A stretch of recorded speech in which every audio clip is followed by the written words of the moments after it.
Ration கடைன்னு எடுத்துக்கிட்டிங்கனாக்க அதில் யாருக்கும் சரியாக வந்து அரிசியும் முழுசாக வழங்கலைங்கிறாங்க. இப்போ நான் வர்ற வழியில் சொல்கிறாங்க 12 கிலோ 13 கிலோ தான் கொடுக்குறாங்க, கேட்டால் இதுதான் எடுத்துகிட்டு போ அப்படின்னு சொல்கிறாங்க. எல்லாத்தையும் கடத்தி வெளியில் கேரளாவுக்கு விற்கிறாங்க அப்படின்னு சொல்கிறாங்க. பருப்பு கொடுக்கறதே இல்லை அப்படின்னு சொல்கிறாங்க. பருப்பை பொறுத்த வரைக்கும் நம்ம ரேஷன் கார்டில் வாங்கினா 30 ரூபா கிலோ, ஆனால் வெளியில் வாங்கினா 160லேருந்து 170 ரூபா ஆகுது. அதே போல் பாமாயில் வந்து 25 ரூபாய்க்கு நம்ம ரேஷன் கடையில் கொடுக்குறோம்.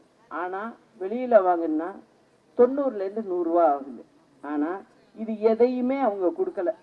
கேட்டால் என்ன சொல்கிறாங்க, நாங்கள் எல்லாம் செஞ்சிட்டோம், எல்லாம் செஞ்சுக்கிட்டு இருக்கோம் அப்படின்னு ஒவ்வொரு ஊர்லேயும் மேடை போட்டு பேசுகிறாங்க, விளம்பரம் கொடுக்குறாங்க.